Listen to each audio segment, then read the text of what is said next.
guys. Welcome to the Lean to the Left podcast, where we focus on the important social issues of our time with just a little lean to the left. Now, today our focus is education, racism, and politics. And our guest is educator and author Eugene Williams Jr., a writer, speaker, educator, and former child actor.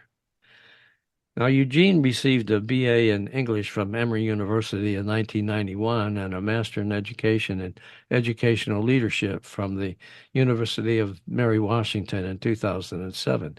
He's authored 6 books, including It's a Reading Thing, Help Your Child Understand, The Raisin and Milk Syndrome, Reflections of Confused Middle-Class Black Youth, and Grounded in the Word, an SAT verbal prep. Eugene has been a teacher in Maryland, Virginia, and the District of Columbia, and currently is principal of Cumberland High School in Virginia. Eugene lives in Central Virginia with his wife, Jewel, a former elementary school principal, and his daughter, Paige, a graduate school student at Georgetown University. Eugene, thanks so much for joining us on the Lean to the Left podcast. I really do appreciate it. Thank you for having me. The appreciation is all mine. Now, let me make one slight correction. All right. I am a retired principal as of right now. Oh, retired. Okay. Yes, my last year of principalship was June 2023. Okay. So I am enjoying the transition period between being in the building and being out of the building and sharing my knowledge and expertise with folks around the nation, whoever will listen about what's going on in education today. Okay, so kids, if you're a student at Columbia High School in Virginia and you get called to the principal's office, it won't be this guy that you're going to talk to. No, I'm not, that won't be me anymore. I remember getting called to the principal's office every once in a while. Yes. Okay. Let's talk a little bit about the state of public education today, Eugene, especially as it relates to people of color. I think in some ways, depending on what you look at it, it's not particularly good, but in other ways, it's the best it's ever been. It all depends on the perspective you're taking and where you are and what system you're in, what part of the country you're in.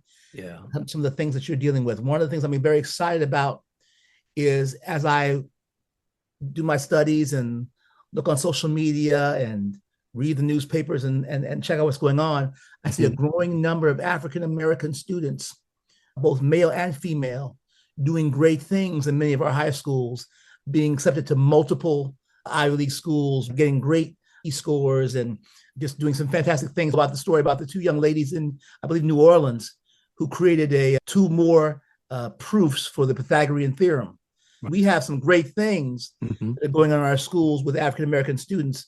I think what we have to do is just continue that trend and to continue to push our schools to advance the cause of African-American students and all minority students, and to push our students to continue to be the best people they can be, wherever their situation happens to be. Your focus has been on public education your whole career, right? Yes, I started, it's been 27 years. So I was originally an English teacher, a high school English teacher, and then that was for 10 years. Okay. And then went into building level public school administration for 17 years. And the last of those 17 years, I was a principal for 5 of those years. Okay. All right. Your view is that it's really important to support public education, right? With absolutely from the federal government. First of all, it's great to support, it's important to support public education because education is the great equalizer. Yeah. We have seen history, we've seen examples of people who come from very daunting circumstances, come from rough neighborhoods, rough socioeconomic backgrounds, started off as poor people, but went in, worked hard, got their education, and became leaders of industry, became politicians, became entrepreneurs. So we know that it can happen because it's happened time and time again in this country. And so when we talk about things like, or talk about issues or actions that would either defund or minimize the importance of public education, as an African-American male and as an African-American male educator, as the son of 2 African-American educators, I get worried. Yeah. All right. That brings me to the question about the Republican efforts to fund private and religious schools with public money. What do you think about that? I think private schools are called private schools for a reason. Yeah. It's really that simple. This is not to me, this is not a complicated issue, especially as a student. I attended private schools as a student. I was a student at the McDonough School in Baltimore, Maryland, from grades 2 through 7. And I was a student at the Ransom Everglades School in Miami, Florida, from grades 8 through 12. Okay. And so we know that there are a significant group of people out there that have access, that have the finances and the resources to get and choose the type of education they want for their particular students. And I understand that, and they should be allowed to do so, but that money should come from them. For students that we want to work with that don't have the same access and the same capability and the same financial wherewithal, we need to keep public schools publicly funded. Yeah, for sure. Now, what about the determination by these MAGA folks to ban certain books and restrict what's taught regarding slavery and racism? The thing that worries me the most about that whole issue is that people confuse CRT. That's been the big issue as of late. People confuse CRT with actual history. And my thing is this: I had a parent once ask me, "Are the schools in your area teaching CRT?" And I would tell them, "No, we're teaching actual history." Now, if actual history is too difficult to take or too harsh of a pill to swallow, I can't help you. But history is what history is. Slavery happened. Yep. Jim Crow happened. Yep. Redlining happened. So if we try to brush over those facts and act as if that never happened, then we are doing our kids a disservice as citizens, because we're not teaching them significant portions of American actual history. Why do you think, I don't know if this is a fair question, I just wonder why they're doing this. I don't understand, really. I wish I had a good answer for you. I can tell you what I think some of the motivation might be. Yeah. I can only assume that some of the motivation might be, we have people in this country who claim to love America. And there's nothing wrong with loving America. But what we also know is, as family members, as fathers, as sons, as husbands, you love your loved ones, but you love them flaws and all. Right. You accept them for who they are. You know everything about them. And even when you know all the things about them, then you make that choice to love them. But you can't just sit there and say, little Susie is wonderful all the time. She's always well behaved, when you know she's not, when you have evidence of her messing up in school, when you have evidence of her not doing the right things. And the same with our children, our wives, our sons. So the thing about it is, I think some people confuse romanticism of the country with patriotism. And I say, no, it's knowing all the things that have happened, that have occurred, that our leaders over the years have been capable of, that they have done, things they have done, things they have not done, the things that have been fair, and things that have not been fair, and still saying it's not perfect, but it's one of the best places in the world to be. However, we're not going to lie about who we are and what we did. Yeah. And there were some things that America engaged in, if America is honest with herself, that were counter to what America says they were about at the very beginning of the founding of this country. Absolutely. Okay. Tell me about the achievement gap, Eugene, and how it affects certain students. What is that? The achievement gap has been discussed for many years, basically talking about the gap in performance between children of color and white children with regards to standardized tests, state standardized tests, SAT, ACT, what have you. And so I always fought against that stereotype in terms of the achievement gap. And when I say this, yes, I know an achievement gap exists, but we never do a deep enough dive sometimes as educators into data to figure out why things exist. Okay. For example, if I am in a predominantly white, rural school system, and in that school, you have 10% African-American students and 90% white students. Right. Okay.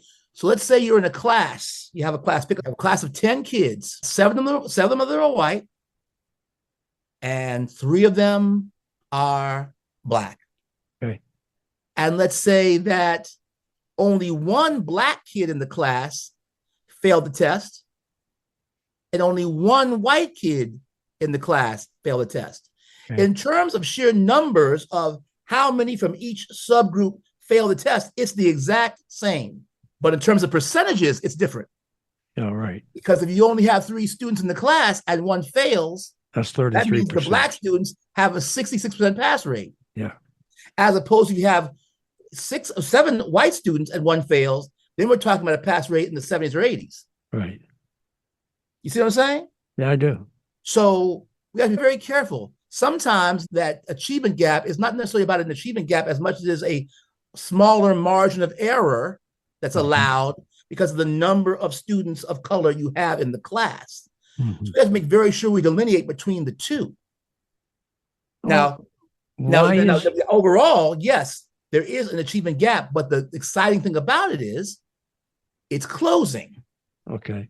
Over the last few years, because that has been there's been a concerted effort in school systems throughout the nation to make sure that happens. Why did it exist in the first place?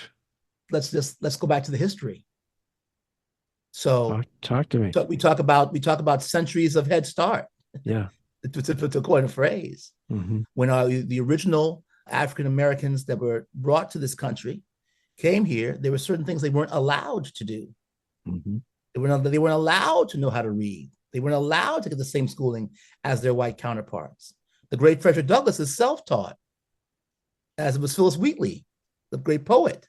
This is it's as American as apple pie, the achievement gap. We know why it happens. Mm-hmm. And so what we have done over the last few decades, over the last American century, is to involve ourselves in finding methods and ways to make sure we equalize the education in whether it's rural, whether it's suburban, whether it's urban, so we give all of our students a fighting chance to have success on these standardized tests. Okay, so what would be the implication of diverting public money from public schools to private schools when it comes to the achievement gap? I think what would happen, number one, is if we're diverting this money to the private schools, there would still be a great number of students that would not have access to the information and the other accoutrements that come along with those types of educations. I just think that if we invested as much money in public education as we do in defense, mm-hmm. as we do in other things that we get into later that really I don't believe are as crucial to the American success as education can be, mm-hmm. or as crucial to equalizing the opportunities of all Americans as education can be, I think we'd be in better shape. But we spend money on a lot of the wrong things, and then we want to continue to cut funding. Right. We talk about a teacher shortage right now, and the crazy thing about it is, yes, there have been a number of teachers who have left, increasing numbers of teachers who have left teaching over the past several years. There have been an increasing number of principals who have left teaching over the past several years. Mm-hmm. But in the midst of all those teachers leaving, and they talk about a teacher shortage, what you also fail to realize is, if you do the research, there have been an increased number of teacher layoffs during the same time. And so we have to figure out, why is that happening? If there's a teacher shortage, why are we laying off teachers? Well, that's because what's beginning to happen is a lot of students are disenrolling in public schools. And we have an increase of the enrollment in private schools, in homeschooling, in micro schools. Mm-hmm. And folks who have opportunity, access, and money can afford to do that. Mm-hmm. And those who don't have to continue to go to public schools. And one of the things that I do worry about is, with that type of student flight from public schools, the only students who may be left in a very short time in many of our public schools are students who are working class and poor students. And we, as a nation, owe that to them as our citizens, to look out for them and to fund those public schools to the best of our capabilities, so that our kids have an equal shot with the students who go to private schools, with the kids who can afford different types of learning. I don't really get it. Why is it just assumed that private schools are so much better than public schools anyway? I think it's a perception in many ways. Yeah, As a person who went to private schools growing up, I can tell you there are discipline problems everywhere, and there are kids doing inappropriate things in both systems. sure. I think because of, as happens a lot of times, because of money and access, some things are able to be covered up or excused or tossed aside more so with one group than another. And also it's perception. There are a lot of people who don't want, unfortunately, their kids with a different type of group of kids or different social class. They want to separate their young people from any of the, what they perceive are, very careful how I say this, negative or detracting forces from their learning. But what I maintain is the best way to make sure that we are a country that is fair, that is decent, that cares about all its citizens is for us to, at every opportunity, interact with one another as often as we can. And school is a great place for kids from all different types of backgrounds, races, beliefs, religions, to interact with one another and practice on working on being a culture and a society that can cooperate and thrive and overcome differences. So I just think that public schools are very important, but public schools will also have to be careful in terms of how they educate our young people, in terms of the changes they have to make to catch up with technology and different advancements, because we're moving into a different type of world now. We're no longer the world where where everybody's going to work in the factories anymore. Now we have to think about technology and think about all kinds of different challenges now that they're going to help to make our kids competitive, not only in our country, but globally and throughout the world. And so it's very important. Public school is still very important. There may be some fundamental changes that need to be made to it to make it more viable and to make it more effective. But that doesn't mean we should get rid of it. I think we do that at our own peril as a country. All right, talk to me a little bit about why students of color should participate in advanced placement, dual enrollment, advanced and honors courses. From a very practical standpoint, when kids are being reviewed or looked at for college acceptance, there's a variety of factors. We know that. But one of the factors is the rigor of the classes they've been taking. And so if we want a better representation, we know that there are already movements afoot to try to pull back affirmative action. So if we want to continue to see students of color get opportunities in many of these institutions, we have to make sure that we expose them to the type of classes and the type of rigor that they will need in order to be viewed as people who can be accepted to these colleges and universities. And it's not uncommon in many schools to have AP, honors, dual enrollment classes, and either a small number or no minority students in them at all. And so that then also detracts from students' abilities to go to these different types of institutions that have historically kept them out anyway. So if we're about being fair and giving everybody equal opportunity and equal chance, then we have to provide that opportunities for them. And that's just one more way to do that. The students who are of color, who have the ability, who have the creativity, who have the intellect to succeed in those high-level classes should be afforded the opportunity to do it. Simple. Okay. All right, good. Now, let's talk a little bit about politics. Why is it that a lot of Black people seem to be fiscally liberal? They want to see increased spending on social programs, for example, but they're socially conservative. Why is that?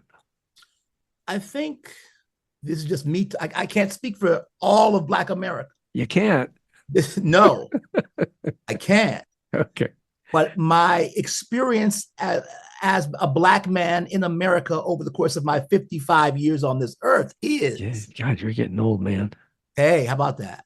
Most of the African Americans I know, we believe in family.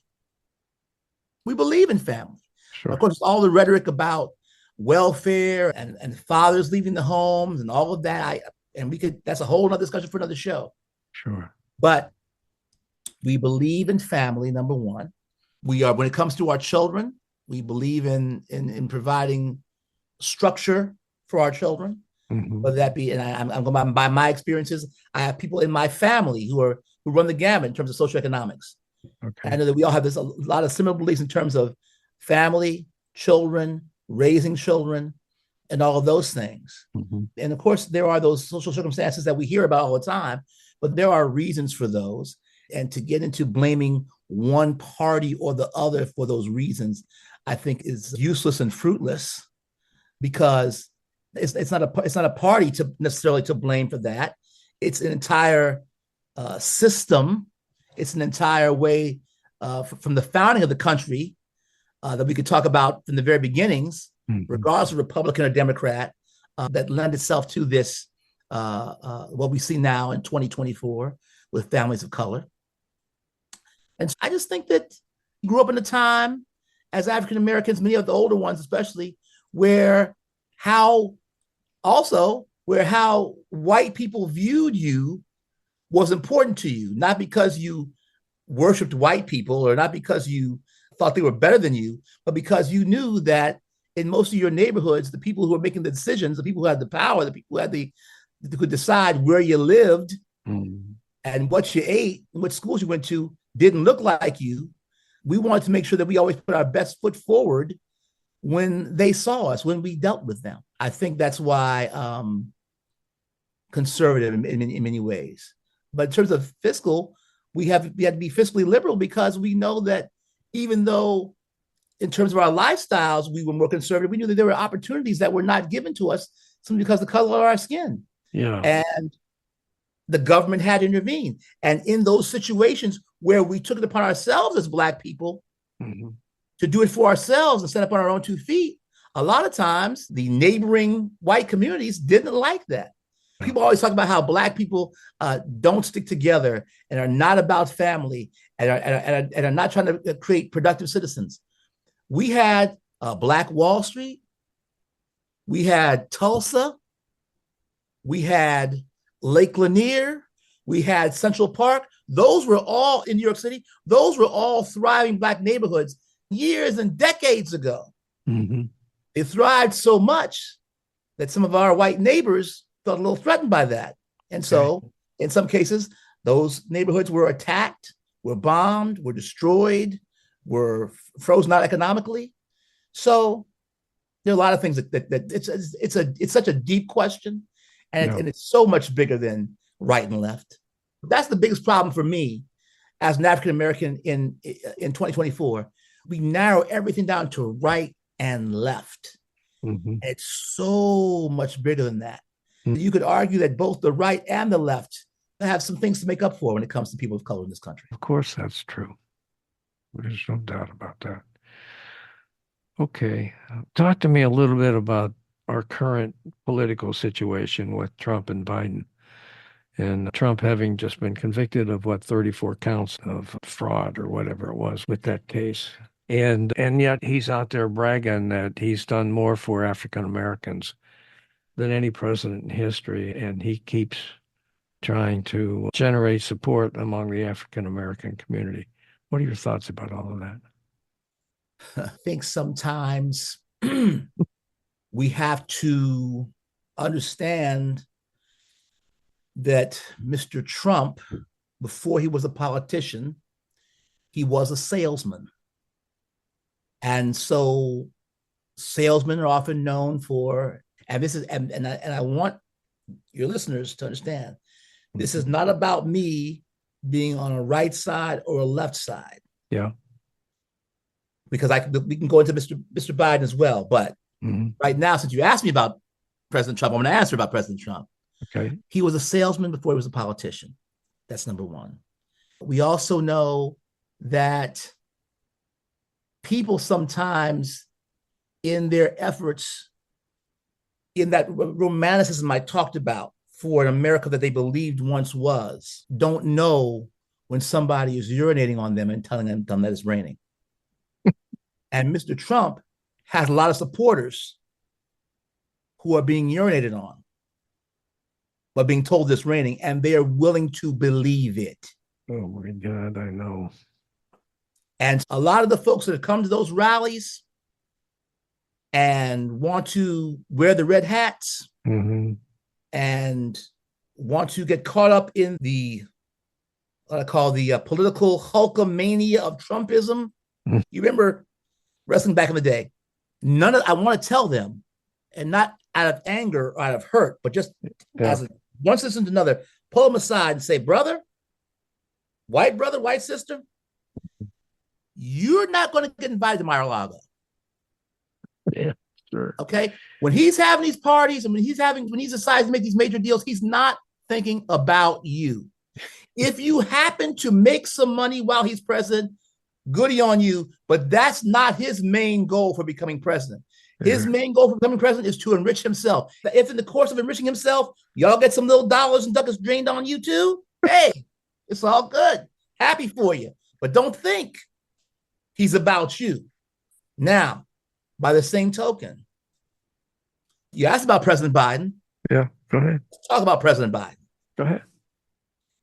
President Biden is the same guy who, before he was selected to be vice president, went in the national media and was effusive and congratulated President Obama about how articulate he was.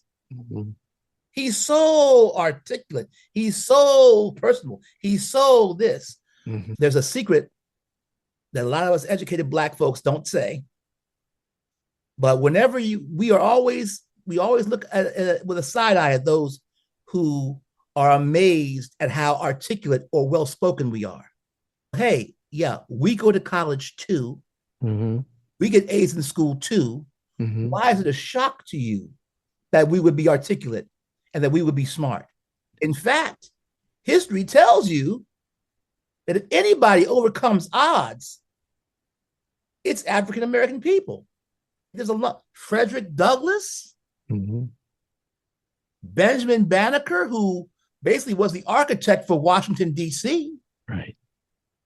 Dr. Myron Rolle, who's a neurosurgeon / former football player. I'm going from the historical to the current. We could go time after time in a country that is constantly engaged in policies that make it difficult for people of color to succeed. We continue to do it, not because of the policies, but in spite of the policies. So why would you be surprised? Exactly. That we're intelligent? Why would you be surprised that we can figure things out? Also, the Joe Biden of today is also the Joe Biden of the crime bill back in the 90s, which had an adverse effect on a lot of Black communities. Okay. What I think people have to understand is what it has always been for African Americans in this country. It is, and it's a cliche, but it has always been the lesser of two quote unquote evils in terms of. Okay. All right. I'd like to have your reaction to, first of all, before I ask you that question, something you said a minute ago struck a chord with me. When I get out into the countryside, I live in South Carolina, Myrtle Beach. But when I get away from the tourist area and I go into the countryside, I see a lot of poverty. I see a lot of broken down trailers, old rusty pickup trucks sitting out front. Yes. Gigantic Trump signs on one guy that I've seen his vehicle on the road several times. Big old black pickup truck, big old, like usually he's got 4 or 5 American flags flying from a platform he built on the back of his truck. Yes. And "Let's Go Brandon" signs plastered all over his truck. Sure. Right. Okay. Now this guy, I've seen this guy. He's not an African American. He's a white MAGA guy. But wait, before you say that, before you say, of course, he's a white MAGA guy. There are African Americans who have also bought that line. Tried to drink the Trump Kool-Aid. Yeah, I understand. But my question is, I guess I wandered around a little bit with that, but the point is that these people who are poverty-stricken, and yet they're supporting this guy. Yes. To your point, they're not going to be invited to Mar-a-Lago. Not only are they not going to be invited to Mar-a-Lago, but he's trying to take away stuff that they rely on, like Social Security, for example. Yes. I just don't understand any logic there at all, whether it's from whites or blacks or whoever. Do you? It's a very illogical situation because I think sometimes Americans fall in love with the dream. We talk about the American dream. They fall in love with the American dream because sometimes the American reality is so disappointing. Yeah. And so they think that somehow by osmosis, if I attach myself to this guy who claims to be this and claims to be that, maybe good things will happen for me. And then again, remember, when it comes to, and I have to be very careful about this, this person right here is on the screen with you is not a black radical talking to you. Yeah. But I think we have to also look at white Americans who are working class and poor and who have grown up on the idea that everything great about America comes from white people, white minds, white intellects. Anything that happened great, as opposed in America because people of color, was just coincidental. We worship at the altar of the founding fathers, George Washington, Abraham Lincoln. Now we forget, though, that some of these same guys that we revere were slaveholders in the midst of trying to create a country where all men were supposed to be created equal. Yeah. There's a lot of contradictions there. Yeah, there are. We talk about the great President Abraham Lincoln, who freed the slaves, but one could argue that he didn't free the slaves out of any type of altruism or mere goodness of his heart. Some would argue he freed the slaves because that was the only way to save the Union. Because the Union wasn't, some of those battles they weren't winning. Yeah. So they had to go ahead and get that fighting force and the best way to do that was to free some folks and have extra supplies and forces to help in that battle to save the entire Union so the country wouldn't fall apart. So there's a lot of mix-ups and Twilight Zone-ish behavior and turnarounds in the way people think. And so I say all that to say, a lot of those folks who are supporting Mr. Trump long for an America where the presidents were white people were in charge. There was not necessarily a greatness, but there was just a preferred status that just came of being white. And they look around them, having grown up that way their entire life, and they see Blacks and Hispanics and Asians who are surpassing them now. And in their mind, either consciously or subconsciously, that's not the way America was ever supposed to be. And so here comes Trump talking all this good stuff that sounds good to the ear, bringing jobs back to America. And the same people that want to applaud Trump for bringing jobs back to America don't think and don't realize those jobs aren't coming back to America because it is cheaper to farm them out. Yeah. Because Americans want things like healthcare and insurance and days off. Yeah. Things that people should be allowed to get. Yep. The immigrants aren't asking for all that. So a lot of times, folks on the Trump side are speaking out of both sides of their neck, saying these immigrants are taking our jobs, but are you willing to pick the strawberries? Are you willing to do the type of backbreaking work for no money? No. And I'm not saying that they should, but you have to. I just need for people to be more perspicacious, just look at the entirety of the whole issue. And there's a lot of if it sounds confusing, it's because it's confusing behavior. Yeah. Sounds confusing because it is confusing. Okay. I'm wondering what your reaction is to voters who buy Trump's claim that he's being unfairly persecuted in these court cases that he's found himself in. And so therefore they'll vote for him in November because of these convictions, as hush money convictions, for example. What's your thought about that? If it was just that, I might understand it.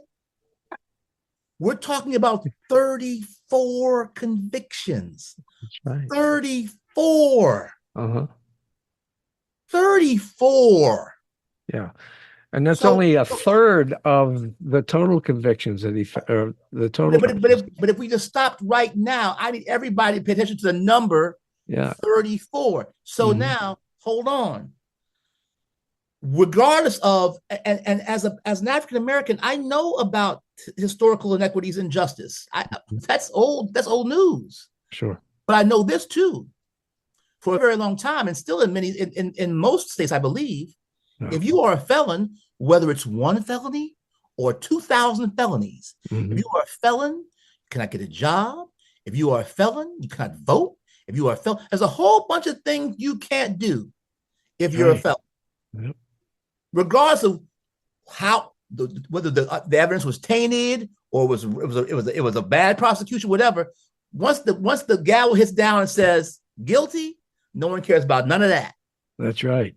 So it just seems to me it's very convenient for folks to say he's being railroaded. Okay, so here's the thing then. Let's do this. If that's going to be our new going forward, okay, then every person who has a felony that is now out on the street after serving their time, let's wipe out all those laws in every single state. It keeps them from access to jobs. It keeps them access to different opportunities because we have a significant portion of the country that's willing to allow a 34-time felon to hold the highest office in the land. Yep. I promise you this. I guarantee you this. And whether people want to agree with me or not, that's their issue. I know this for myself. I know for a fact that most Black people will tell you, if Barack Obama had 2 felonies, 1.5 felonies, suspicion of a felony, he wouldn't have smelled the White House. That's right. Exactly right. Okay.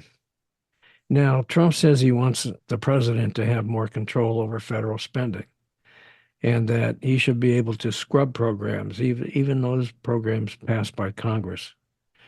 And that would really change the balance of power in this country. What are your thoughts about that? I thought the founding fathers got rid of kings. That's my response to that.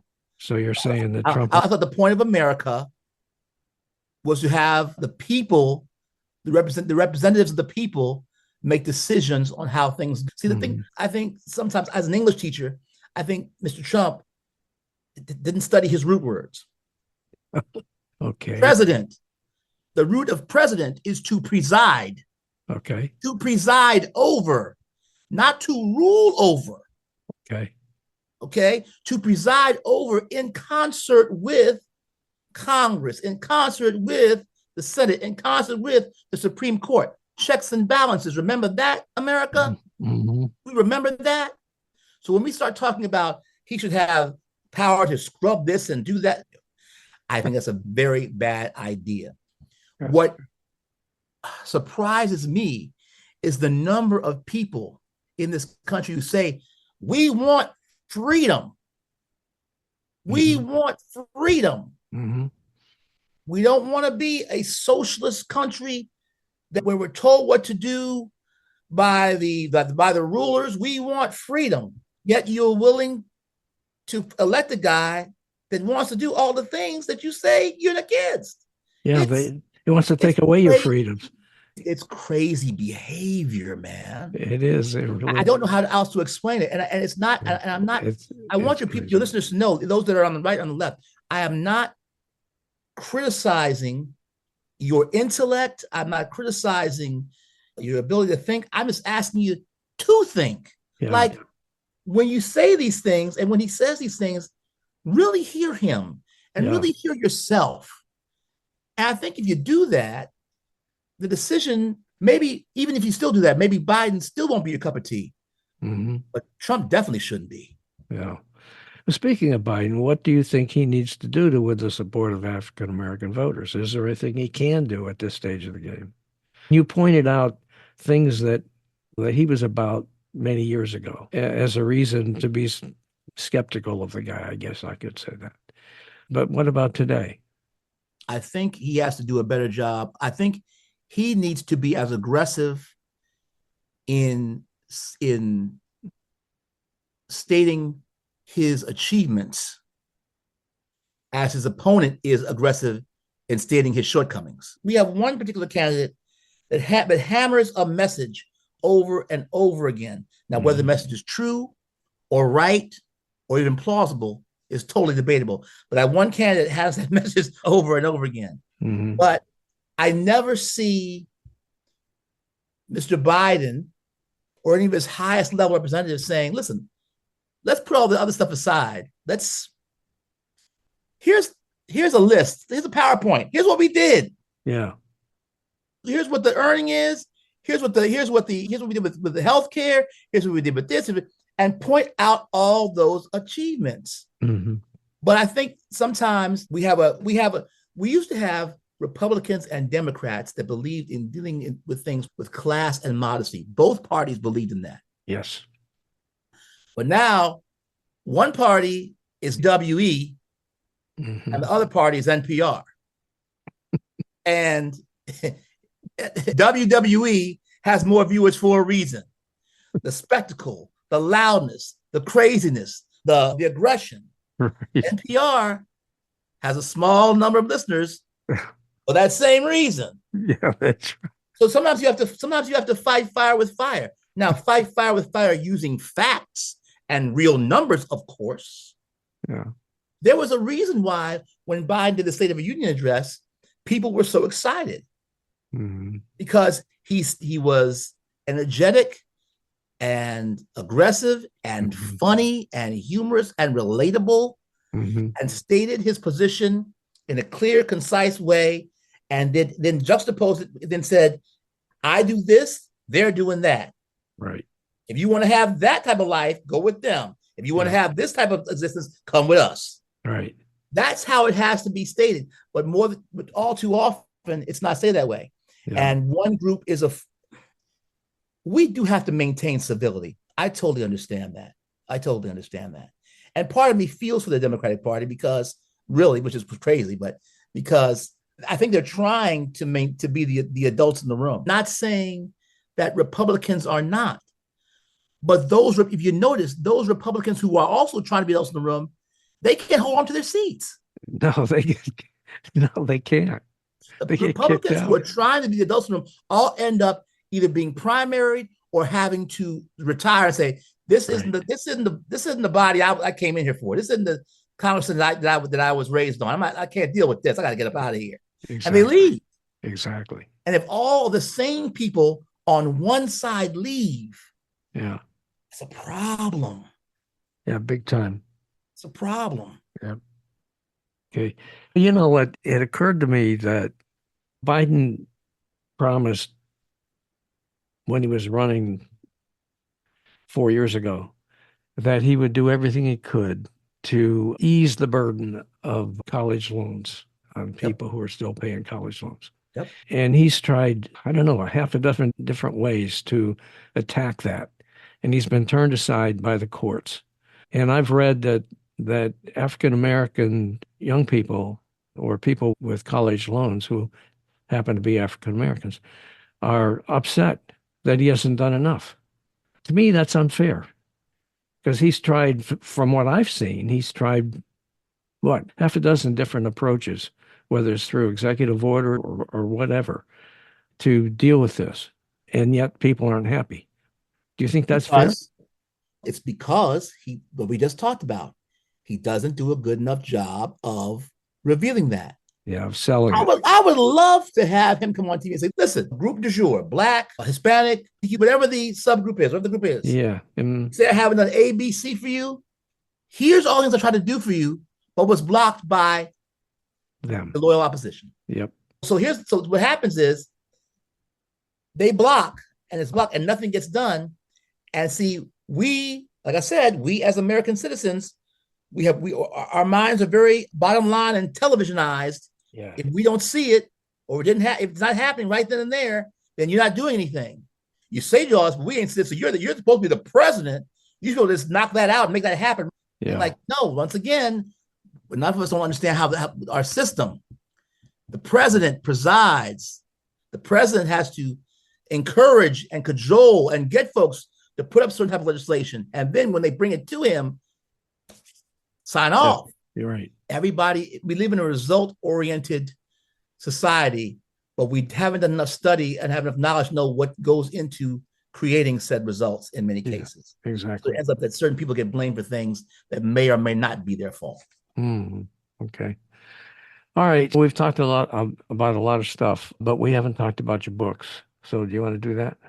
Sure. I'm author of several books. The first book I want to talk about is a book that my late father and I co-wrote together called Grounded in the Word. Grounded in the Word. It is a book where we took the 500 most commonly found SAT words and cross-reference them with the vocabulary in the King James Version of the Bible. So students can learn about the Word of God and learn vocabulary all at the same time. Okay, that's cool. We have another book called It's a Reading Thing, Help Your Child Understand. If you'll remember, decades ago, there was a saying, it's a Black thing you wouldn't understand. As two Black educators, my father and I decided, no, it's not just a Black thing, it's a reading thing.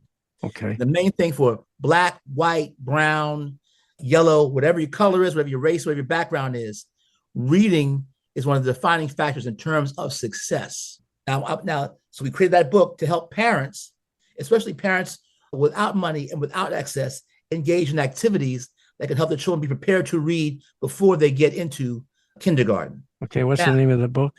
It's called It's a Reading Thing, Help Your Child Understand. Okay. Now, I want to just go off of that for 1 second to talk about an issue that's very, very important, because you as an educator, you got me on a roll that mentioning that book. Go. We talk about all the things we talked about thus far, all the things we discussed thus far. Go back to a lack of knowledge, go back to a lack of study, go back to a lack of reading. Because if you read, and if you study, and if you actually comprehend some of the things that are going on, you're less tempted to make the crazy decisions politically. Okay. Did you know, and this is a Googleable fact, I didn't make this up. Okay. Out of all Americans, all Americans, 54% of all Americans read on the 6th grade level or below. Wow. That's amazing. 50%. Now you say it's amazing, but that's why USA Today has a lot of colors and pictures and colors and big font. Not that amazing. That's why Sports Illustrated is written on the 6th grade level. So you have to understand that. And so when we're dealing from that basis, we have a considerable amount of people or number of people who don't see the value in education, don't see the value in learning, don't see the value in learning or reading. And so when you don't, that goes back to the whole thing about the one person loves the poorly educated. You love the poorly educated because you can run game on them. Right. And you can once again, you can urinate on them and tell them it's raining because they're not educated enough to know that's what you're doing. Yeah. Okay. So it's I veer off of that, the books for a second, to say the importance of as an educator, every school system, every superintendent, every principal, make sure that reading is a priority, increasing reading levels. People say that should be the way it is normally. We know that. Okay. But even though we all know that, look at where we are reading as a country. So obviously something is falling short, even though we know that's a fact. Everybody needs to be able to read. Okay. I'll move on to the rest of the books from there. I have a book called Reflections of a Confused Middle-Class Black Youth. It's an anthology of original poems and short stories and social commentary that I wrote, talking about my life as a boy in Baltimore and Miami and adult in Atlanta and in Virginia, and just growing from the ages of, let's say, 5 to about 35, and just how my life has just changed, and the paths that were taken and the paths that should have been taken and weren't, all kinds of things of that nature. And to believe in educating folks.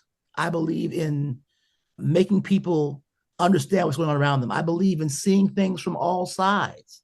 When it comes to politics, I am not in favor of Trump, but I know why people are. No, a lot of white people are. Just a lot. Just no. I mean white. Not even why. A lot. 30%. I said why. I said why. I said I know why people are. Not white people are. I said I know why people, and many of them have to be white, of course. Yes. Okay. I know why people are so attracted to him. I get it. Okay. But I can't support it. I can't support it because I know too much. I've lived too long. My experiences tell me that I'm being gaslit by this man. And so why would you lend your support to somebody who clearly is more interested in his own achievements than he is of yours? That's all I'm saying. Okay. All right. You want to talk about any more of your books? No, those are the three that are really moving along right now. All right, that's great. And people can find them where on Amazon? Amazon, BarnesandNoble.com, just internet in general. Okay.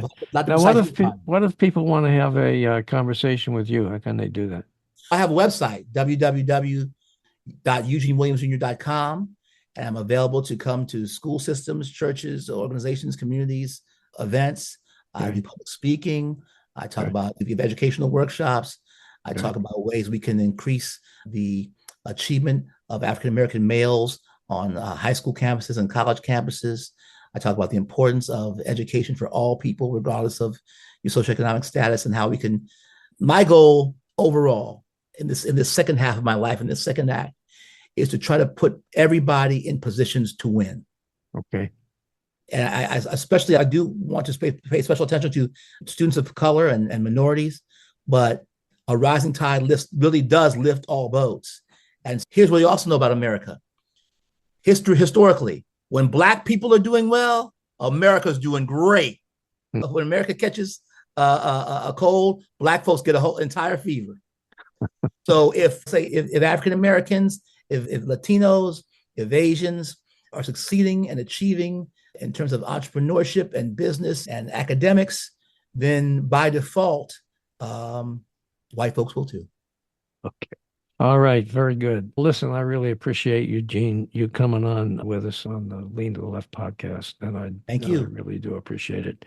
I thought it was an interesting, great conversation. And so I hope you guys check out his books and reach out to Eugene too, if you want to. So thank you. Appreciate it. Thank you, sir. Hey guys, thanks for watching.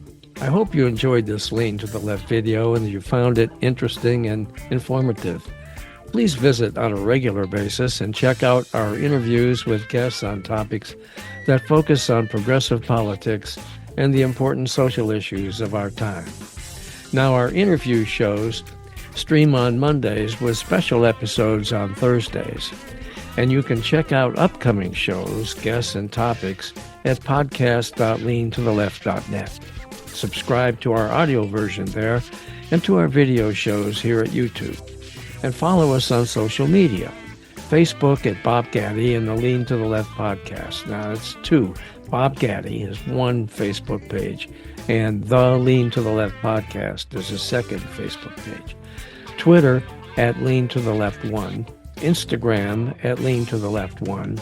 TikTok at Lean to the Left. LinkedIn at Bob Gatty.